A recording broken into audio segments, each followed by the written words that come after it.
Yo, what's going on guys? Welcome back to a brand new Division video. What I have guys today is something a bit different. So for the past couple of days, I've been testing out and trying to see what is the best PvP build, solo PvP build in patch 1.6. I'm not sure about you guys, but most of the time when I play PvP, I'm playing by myself, not only because none of my friends really enjoy playing PvP, but whenever I get on, I usually get on like weird times and no one's really on my friends list, and usually, like I said, I'm playing by myself for a couple of hours. Even if I can't sleep, I just get on sometimes and just play Last Stand. So for the past couple of days, I've been trying to figure out what is the best solo build for PvP that I can pretty much go into and not worry about, doing damage, dying really quickly, my skills being bad, just pretty much using a build that has all the key functions and I can help out my team win. As I said, for the past couple of days, I've been going in and out of matches and trying to figure out what is the best build for my personal preference, and I came up with this build. So as you guys can see, this is a pretty much exotic slash high-end build with a little bit of a twist, because whenever you're making a high-end slash exotic build, 99% of the players are going to max out into firearms. And what I mean by that is usually you're going to be seeing about 8,000, 9,000 firearms. On this build, I decided to go with 7,000 firearms. I do think whenever I go into Last Stand, I do have around 7,100 firearms, or like 7,200, because some of my gear is not maxed out. As for the stamina, I do get around 5,000 stamina in Last Stand, and as you guys can see, my electronics are around 3,000 now. The one thing I wanted to make sure on this build is for my heals to be kind of decent. I didn't really want to go with some crazy freaking heals because that would mean my firearms would be lower and I won't be doing as much damage, and as you guys know, I like doing a ton of damage to players. So I was still trying to focus on skill power just a bit, and I ended up with 3,000 electronics and with around 120,000 skill power in Last Stand. So my heals are not going to be healing me a crazy amount, but they are still good enough for me to survive and just to pretty much play without a healer, and like I said, just play by myself and not have to worry about anything. Anyways, moving on to the main build, so the first thing we are going to go over are the weapons. As you guys can see, I'm using the FAMAS and the AUG as my two weapons. Now in no case are you required to use the FAMAS or the Bullfrog. You guys can use something like the LVOAC, the Lightweight M4, AK-47, whatever weapon you decide to use. If you guys have been subscribed to my channel for quite some time now, you guys know I love the FAMAS. I just do a lot better whenever I use this weapon, so that's why I am using it. As for my secondary, I am using the AUG A3 Para XS. And for the past couple of days, I've been actually testing out between this, the MP7 and the MP5 that I have. And for some reason, I've been doing way better with this AUG rather than like the MP5 or the MP7. Not sure why, I was never really a fan of the AUG. I just didn't think it really hits that hard, and it's not, a crazy rate of fire that you normally would want on a submachine gun. But for some reason, I really enjoy it. I've been doing really good with it, so that's why I am keeping it on this build. As for the talents, what I have on it is Unforgiving, Deadly, and Responsive. Pretty much a god roll, there's really nothing else you could ask for it. As for the base damage, what I have is 24,000 base damage and 22% critical hit chance, which does get maxed out in Last Stand. Moving into the main part of this video, and that is what gear I'm using. Now I'm not really going to go over every single gear piece in detail a lot, because some of them are really self-explanatory. You guys really know what they are, what they do, and pretty much what rolls you have to get on them. But I'm still going to show you guys what they are. Just keep in mind it's not going to be in full detail. So for my chest piece, I'm actually using a Reckless chest piece. A lot of people don't really like it. I really like the Reckless chest piece.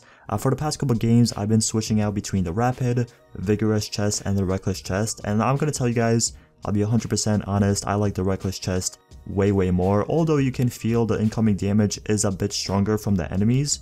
With the 8% increased damage to your weapon, you can just tell your bullets are hitting way harder, and if you don't miss your shots on a person, you can kill them insanely fast, so that's why I am using a Reckless chest. As for my major attributes, I do have exotic damage resilience and health on this chest piece.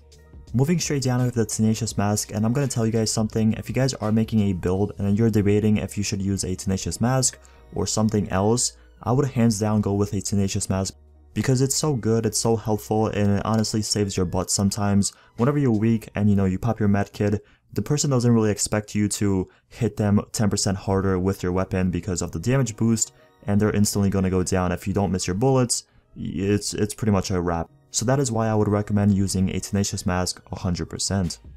As for my knee pads, I am using Predator's Mark knee pads. As you guys can see, they are not exotic. Normally, you should use shortbow knee pads. Unfortunately, my luck sucks with getting exotics, especially like decent exotics, so I cannot get the shortbow knee pads.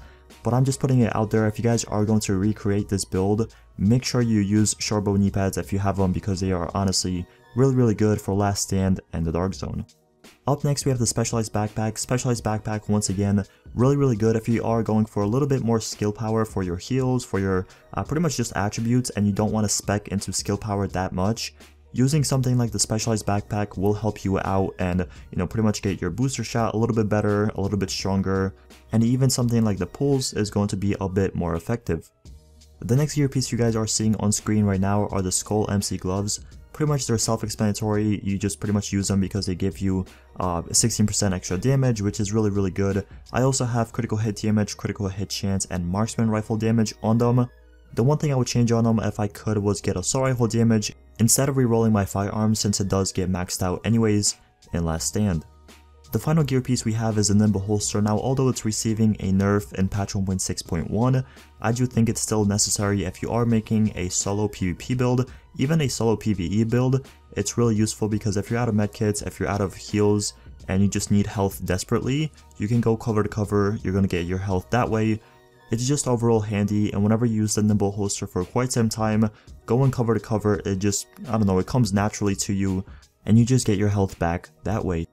Anyway, so this is my favorite solo PvP build in patch 1.6. The one thing I didn't mention are the gear mods. For anyone that is curious, I am using 3 firearm / health mods and 2 skill haze / electronic gear mods to pretty much, you know, increase my electronics and make my abilities a bit better. The final thing I'm going to show you guys are my character stats. So the first thing I'm going to show you guys is the weapon damage. As you guys can see, I do get 24,000 weapon damage, which in my opinion is a bit low. If I do switch something to like the LVOAC or even the AK-47, my weapon damage does get increased, but like I said, I do love using the FAMAS, so that is why I'm sticking with it. And the final thing I'm going to show you guys is my max health. So as you guys can see, it's 248,241. Now keep in mind, this does get increased in Last Stand to about 252,000, 253,000, something like that.